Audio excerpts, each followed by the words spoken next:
নমস্কার, আপনারা দেখছেন সান্দন টিভি। আমি রয়েছে আপনাদের সাথে মীনাক্ষী। চোখ রাখছি মুহূর্তের প্রাইম নিউজে। জুলাই মাসের শেষ সপ্তাহে বা অগাস্ট মাসের প্রথম সপ্তাহে ত্রিস্তরীয় পঞ্চায়েত নির্বাচন। সোমবার সাংবাদিকদের সাথে সাক্ষাৎকারে এই সংবাদ জানান রাজ্যের নির্বাচন কমিশনার শরদিন্দু চৌধুরী। সবকিছু ঠিকঠাক থাকলে জুলাই মাসের শেষ সপ্তাহ কিংবা আগস্ট মাসের প্রথম সপ্তাহে রাজ্যে অনুষ্ঠিত হবে ত্রিস্তরীয় পঞ্চায়েত নির্বাচন। সোমবার সাংবাদিকদের সাথে সাক্ষাৎকারে এই সংবাদ জানান রাজ্যের নির্বাচন কমিশনার শরদিন্দু চৌধুরী। তিনি জানান, বর্তমানে যে পঞ্চায়েত বডি কাজ করছে তার মেয়াদ আগামী আগস্ট মাসের প্রথম সপ্তাহে শেষ হয়ে যাবে। নির্বাচন কমিশন যে উদ্যোগ নেওয়া হয়েছে সঠিক সময়ে ত্রিস্তরীয় পঞ্চায়েত নির্বাচন সম্পন্ন করার জন্য। ত্রিস্তরীয় পঞ্চায়েত নির্বাচনকে সামনে ইতিমধ্যে পুলিশের স্টেশনের সংখ্যা চূড়ান্ত করে দেওয়া হয়েছে। ৩৫টি ব্লকে মোট পোলিং স্টেশন রয়েছে ২,৬৫০টি। খসড়া ভোট তালিকা প্রকাশ করা হয়েছে। এই খসড়া ভোটার তালিকার উপর দাবি ও আপত্তি জানানোর কাজ চলছে বর্তমানে। এ কাজ চলবে ২৪শে জুন পর্যন্ত। খসড়া ভোটার তালিকা অনুযায়ী মোট ভোটার রয়েছে ১২,৯৫,০৮৬ জন। এবারের নির্বাচনে গ্রাম পঞ্চায়েতের ৩৫টি ব্লকে মোট আসন রয়েছে ৬,৩৭০টি। ৩৫টি পঞ্চায়েত সমিতিতে আসন রয়েছে ৪২৩টি এবং ৮টি জেলা পরিষদের আসন রয়েছে ১১৬টি। ২৪শে জুন চূড়ান্ত ভোটার তালিকা প্রস্তুত হয়ে যাওয়ার পর রাজ্য সরকারের সাথে আলোচনা করে নির্বাচনের দিনক্ষণ চূড়ান্ত করা হবে। জুলাই মাসের শেষ সপ্তাহ কিংবা আগস্ট মাসের প্রথম সপ্তাহে নির্বাচন সংগঠিত করার জন্য নির্বাচন কমিশনের পক্ষ থেকে প্রস্তাব দেওয়া হবে। এখন ত্রিপুরার ত্রিস্তরীয় পঞ্চায়েত নির্বাচনে আগামী আগস্ট মাসের প্রথম সপ্তাহে তাদের মেয়াদ শেষ হয়ে যাচ্ছে। বর্তমান যে পঞ্চায়েত কাজ করছে, স্বাভাবিকভাবে কমিশন থেকে আমরা উদ্যোগ নিয়েছি যাতে ডিউ টাইমে ইলেকশন করা যায়, অর্থাৎ ফার্স্ট উইক অফ আগস্টের মধ্যে যদি পঞ্চায়েত ইলেকশন কমপ্লিট করা যায়। সেই লক্ষ্যে ইতিমধ্যেই আমরা ভোটার পোলিং স্টেশনের যে লিস্ট সেটা ফাইনালাইজ করেছি। আপনারা জানেন ২৬৫০ পোলিং স্টেশন আমাদের ৩৫টি ব্লকে প্রয়োজন হবে, সেটা অলরেডি আইডেন্টিফাই করা হয়েছে। তাছাড়া তার পরবর্তী স্টেজে আমরা ইতিমধ্যেই ড্রাফট ভোটার লিস্ট আমরা পাবলিশ করেছি, যার ক্লেমস অ্যান্ড অবজেকশনের পিরিয়ড এখন চলছে। আগামী ২৪ তারিখ এটা ফাইনাল করা হবে। তো এই ড্রাফট রোল অনুযায়ী আমাদের ভোটার সংখ্যা হচ্ছে ১২,৯৫,০৮৬ জন। তো এখন ফাইনাল হওয়ার পর এটা কম বেশি যা হয় সেটা হবে। তাছাড়াও আপনারা জানেন এইবারের নির্বাচনে আপনার গ্রাম পঞ্চায়েতে টোটাল ৩৫টি ব্লকে আমাদের সিট আছে ৬,৩৭০। পঞ্চায়েত সমিতি আছে ৩৫টা, সেখানে সিট আছে ৪২৩, এবং জেলা পরিষদের আছে ৮টি, সেখানে সিট সংখ্যা আছে ১১৬টি। এগুলির জন্যই নির্বাচন অনুষ্ঠিত হবে। প্রিপারেটরি হিসেবে যে কাজগুলি করা প্রয়োজন সেগুলি আমরা ইতিমধ্যেই করছি। ২৪ তারিখে আমাদের লিস্ট ফাইনাল হওয়ার পরে আমরা স্টেট গভর্নমেন্টের সঙ্গে কনসাল্ট করব for finalisation of the date. Commission থেকে প্রপোজাল থাকবে লাস্ট পার্ট অফ জুলাই আর ফার্স্ট পার্ট অফ আগস্ট, যাতে আমরা ডিউ টাইমে এই ইলেকশনটা করতে পারি।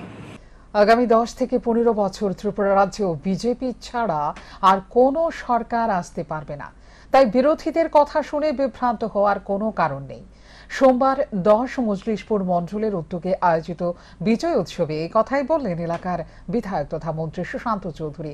এদিন রানীর গাঁও স্কুল মাঠে অনুষ্ঠিত হয় এই বিজয় উৎসব। বিজয় উৎসবে বক্তব্য রাখতে গিয়ে মন্ত্রী সুশান্ত চৌধুরী আরো বলেন, বিরোধীরা মানুষকে বিভ্রান্ত করতে বলছে কেন্দ্রে এনডিএ সরকার বেশি দিন টিকবে না, ইন্ডিয়া জোট সরকার গঠন করবে। তাদের এই স্বপ্নই থেকে যাবে। ৫ বছর পর পুনরায় বিজেপি সরকার প্রতিষ্ঠা হবে।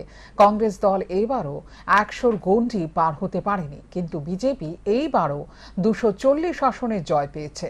দেশের মানুষ বিজেপি ছাড়া অন্য কোনো দলকে ক্ষমতায় বসাতে রাজি নয়। তাই ভারতবর্ষের মানুষ বিজেপির পক্ষে রায় দিয়েছে। যারা স্বপ্ন দেখেছিলেন বিজেপি সরকারকে ক্ষমতাচ্যুত করবেন, তারা মূর্খের স্বর্গে বসবাস করছে। আগামী দিনে আর তাদের স্বপ্ন বাস্তবে রূপায়িত হবে না। তিনি আরো বলেন, মজলিশপুর বিধানসভা কেন্দ্র বিগত সরকারের আমলে খুন, ধর্ষণ, অপহরণ এসবের আঁতুর ঘর ছিল। যেদিন রাজ্যে বিজেপি সরকার প্রতিষ্ঠিত হয়েছে সেদিন থেকে মজলিশপুর বিধানসভা কেন্দ্রে গণতন্ত্র প্রতিষ্ঠিত হয়েছে, শান্তির পরিবেশ বিরাজমান। এবং পশ্চিম ত্রিপুরা আসনে বিজেপি মনোনীত প্রার্থী বিপ্লব কুমার দেবকে সদ্য সমাপ্ত নির্বাচনে জয়ী করতে মুখ্য ভূমিকা পালন করেছে এই বিধানসভা কেন্দ্রের মানুষ। এর জন্য ধন্যবাদ জানান মন্ত্রী সুশান্ত চৌধুরী। মোদিজি ব্যতিরেকে বিজেপি ছাড়া অন্য কোনো দলকে ক্ষমতায় বসাতে রাজি নয়। তাই ভারতবর্ষের মানুষ একতরফা 240 আসনে বিজেপির পক্ষে রায় দিয়েছে। যারা ভাবছেন যে বিজেপি সরকারকে ফেলে দেবেন, আপনারা মূর্খের স্বর্গে বসবাস করছেন। স্বপ্ন দেখতে পারেন, কোনো আপত্তি নেই, কিন্তু এই স্বপ্ন কোনোদিন বাস্তবে ফলপ্রসূ হবে না, বাস্তবে রূপায়িত হবে না। 5 বছর মোদিজির সরকার চলবে, আরো বেশি কাজ হবে, উন্নয়নের কাজ হবে, মানুষের কাজ হবে। এবং আমাদের রাজ্য আগামী অন্তত 10 থেকে 15 বছর কোন সরকার ত্রিপুরা রাজ্যে বিজেপি ছাড়া কেউ আসতে পারবে না। এটা দায়িত্ব নিয়ে বলে গেলাম আজকের এই সভা থেকে। 9 বছরের শিশুপুত্রের দুষ্টুমি সহ্য করতে না পেরে নিজের হাতেই ছেলেকে খুন করল এক জন্মদাত্রী মা।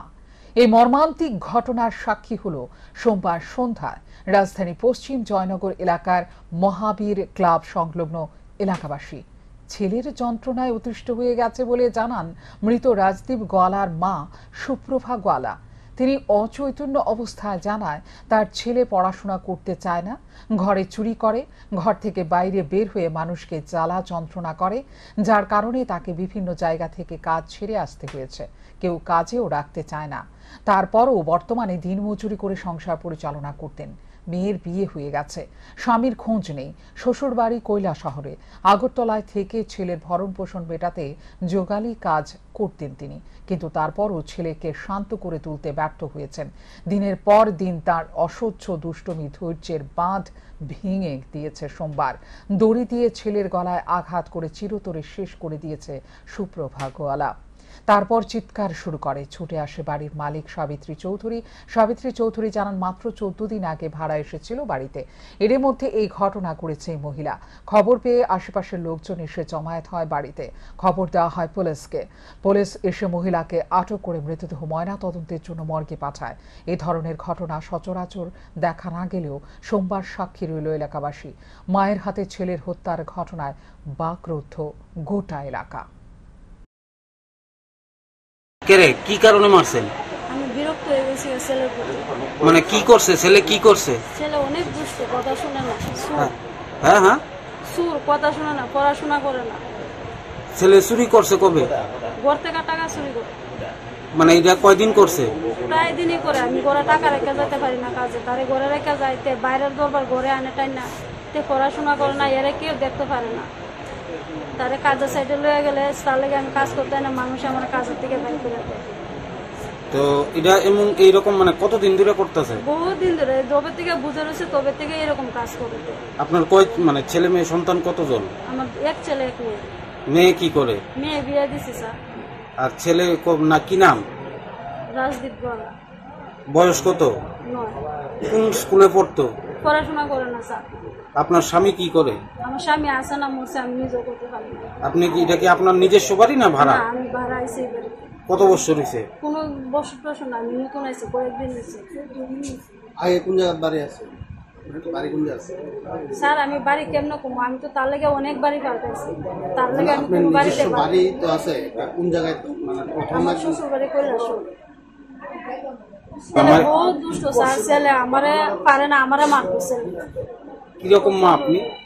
আমি মা না স্যার, আমারে ফাঁসি দেন, আমার কোনো দুঃখ নাই স্যার। এর দেহা দিকে আরো 10টা ছেলে নষ্ট হইব। তারে এত করে বুঝাই, সে বুঝতে রাজি না। আমি এত কষ্ট করে টাকা রুজি করি, সে টাকাটাও করে রাখতে পারি না। তারে বাড়িতে লয়ে গেলে সে বাড়িতেও থাকে না, বাইরে কাজে লয়ে গেলে তার লেগে আমি কাজও করতে পারি না। মানুষে আমার কাজের থেকে বাইর করে দেয়, তার লেগে আমি ফিটা বন্ধ খাইছি স্যার। মানুষের এই জিনিস সেই জিনিস নষ্ট করে হিটা ভাঙে। কিভাবে মারছেন ছেলেরে? কিভাবে মারছেন? দড়ি দিয়ে মারছে।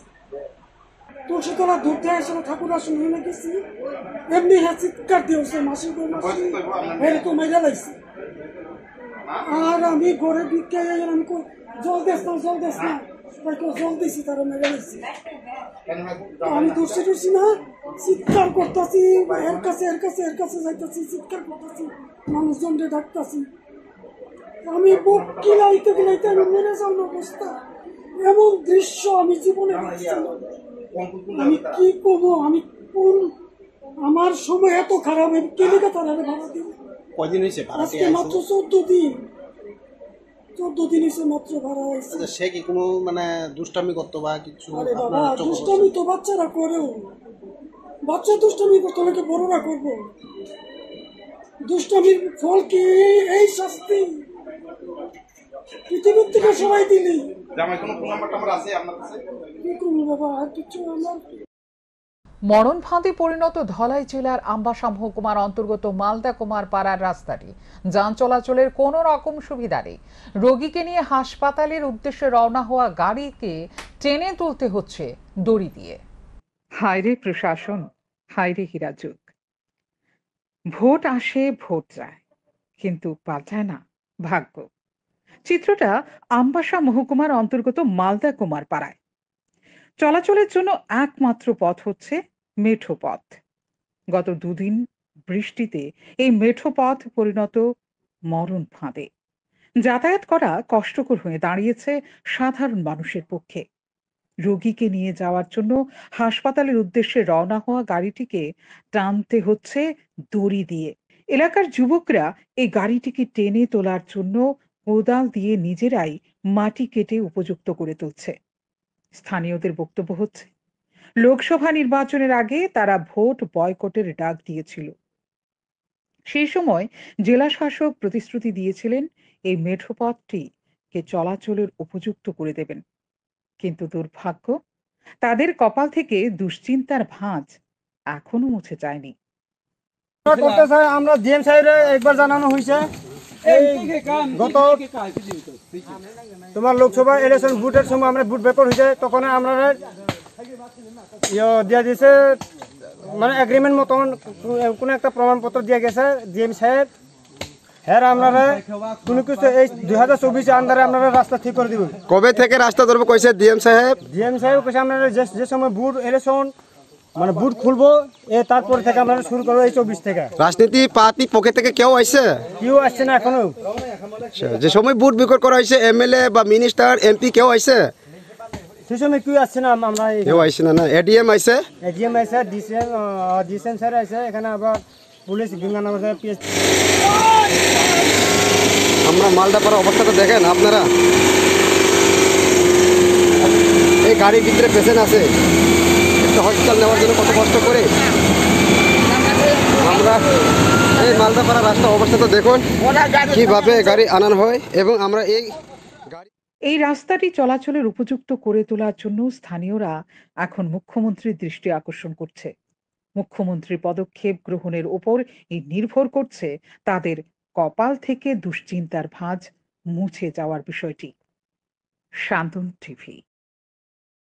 নেটের ফলাফল কেলেঙ্কারি, এডিসিতে নিয়োগ সংক্রান্ত পরীক্ষার প্রশ্নপত্র ফাঁস, ছাত্রছাত্রী ও বেকার যুবক যুবতীদের ভবিষ্যৎ বিনষ্ট করা ষড়যন্ত্রের অভিযোগ এনে এবং একই ব্যানারকে সামনে রেখে সোমবার বিক্ষোভ মিছিল সংগঠিত করল বামপন্থী ছাত্র যুব সংগঠন। মিছিলটি পরিক্রমা করে শহরের বিভিন্ন পথ। এসএফআই এর রাজ্য সম্পাদক সন্দীপন দেব জানিয়েছেন, এডিসিতে নিয়োগ সংক্রান্ত পরীক্ষার প্রশ্নপত্র ফাঁস হওয়ার পরিপ্রেক্ষিতে জড়িতদের গ্রেপ্তার এবং শাস্তির দাবি করে এদিনকার এই বিক্ষোভ মিছিলের আয়োজন। একই সঙ্গে তারা দাবি করেছে, নিট পরীক্ষায় ফলাফল কেলেঙ্কারি সংক্রান্ত যে সমস্ত দুর্নীতির অভিযোগ উঠে এসেছে সে সমস্ত অভিযোগগুলো সঠিক তদন্ত করতে হবে। এদিনকার এই বিক্ষোভ মিছিলে বামপন্থী 4টি ছাত্র যুব সংগঠনের প্রতিনিধিরা উপস্থিত ছিলেন। 4টি বামপন্থী ছাত্র যুব সংগঠন পথে নেমেছি। আমরা লক্ষ্য করছি এডিসির অধীনে সাব জোনাল ডেভেলপমেন্ট অফিসার এই পদে নিয়োগের জন্য পরীক্ষা ছিল, সে পরীক্ষার প্রশ্নপত্র পাস হয়ে গেছে। এই ঘটনায় যারা জড়িত তাদের গ্রেপ্তার এবং শাস্তি দাবি করে। তার সাথে আমরা দেখেছি যে সর্বভারতীয় মেডিকেল প্রবেশিকা পরীক্ষা নিট, এই নিটের পরীক্ষার বিভিন্ন রকম অভিযোগ এসছে। এটা নতুন না, এনটিএ এর অধীনে, ন্যাশনাল টেস্টিং এজেন্সি এর অধীনে বিভিন্ন পরীক্ষা নিয়েই প্রশ্ন উঠেছে। চুরি করার মতো জঘন্য অপরাধ সংক্রান্ত ঘটনায় জড়িয়ে পড়ল 3 কিশোর। ঘটনা উদয়পুরে। জিজ্ঞাসাবাদের জন্য পুলিশ আটক করল 2 ব্যবসায়ীকে। রাজ্যের সরকারি স্কুলগুলোতে 7 জুন পর্যন্ত ছিল গ্রীষ্মকালীন ছুটি।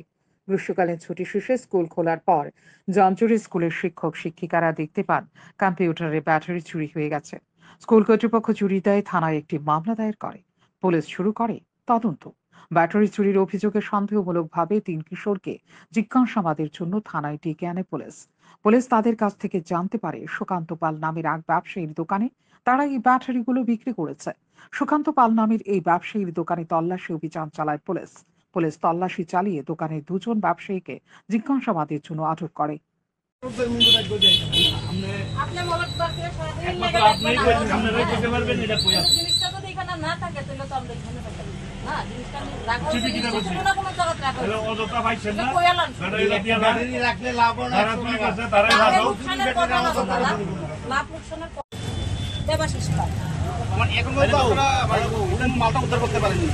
না না উদ্ধার করছি না, তারা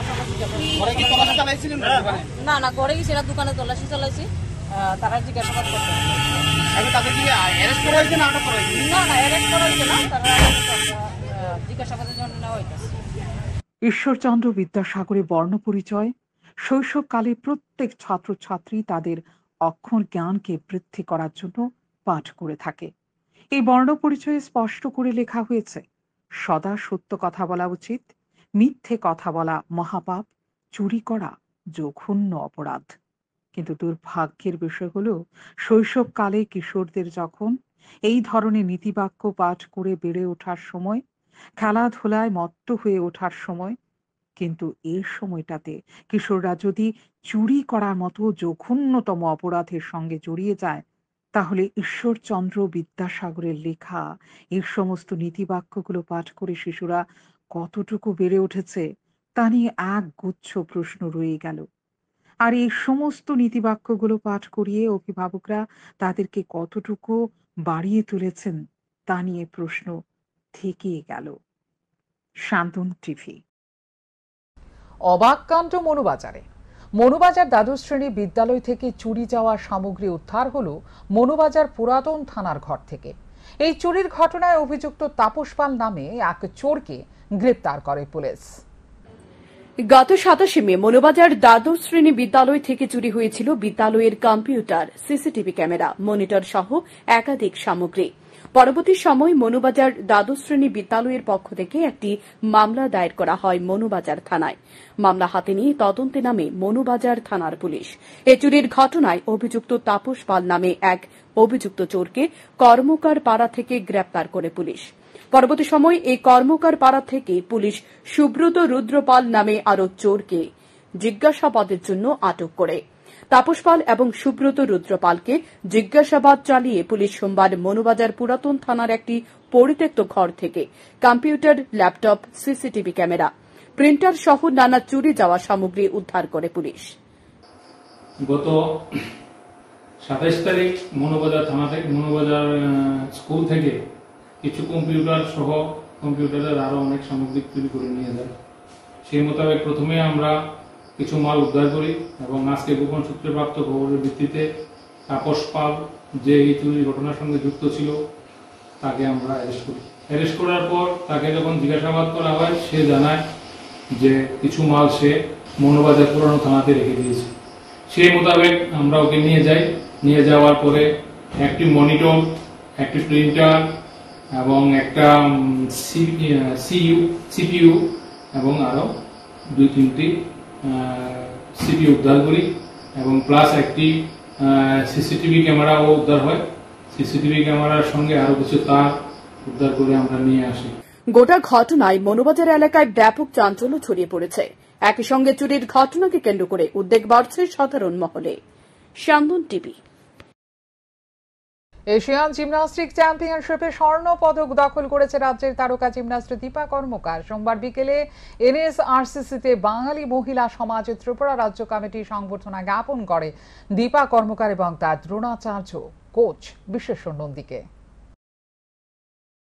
জানাই যে এত সুন্দর একটা অনুষ্ঠান করার জন্য, কিন্তু আমি জানতাম না, আমি হঠাৎ স্যার আমাকে বললো, এখনই বললো, আসার পর আমি দেখি ওনাদের অসংখ্য অসংখ্য কারণ এভাবে গুরু শিষ্যের বন্ডিংকে ওনারা ধরেছে মানচিত্রে, সম্বোধনা পত্রে লেগে, সত্যি বলার মতো না। আমি ওনাদের অসংখ্য ধন্যবাদ জানাই। এইভাবে পাশে থাকবেন, মহিলারা এগিয়ে যাচ্ছে, এগিয়ে যাবে এবং এগিয়ে যাচ্ছে। যাক, আজকে সত্যি শর্ট টাইম হলো, খুব আনন্দ মুহূর্ত ছিল। আমি আমার জিমন্যাস্টিক্সের পক্ষ থেকে মহিলা সমাজকে যারা এখানে এসছেন অসংখ্য অসংখ্য ধন্যবাদ জানাই। আপনারা শুভেচ্ছা, ভালোবাসা এবং এই বাচ্চাদের প্রতি আশীর্বাদ রাখবেন, আমরা যেন দ্বিতীয় দীপা তৈরি করতে পারি। আর হয়তো আপনারা এখানে যদি বোনেন তাহলে দেখতে পারবেন এখানে মেয়ে বেশি ছেলেদের থেকে। হ্যাঁ, কাজে এটার কারণে এখনকার মতো এই মুহূর্তের সংবাদ এই পর্যন্ত। অন্যান্য আপডেটস দেখার জন্য অবশ্যই নজর রাখতে হবে সান্দন টিভির পর্দায়। সান্দন টিভি, দায়বদ্ধতাই যার ঐতিহ্য।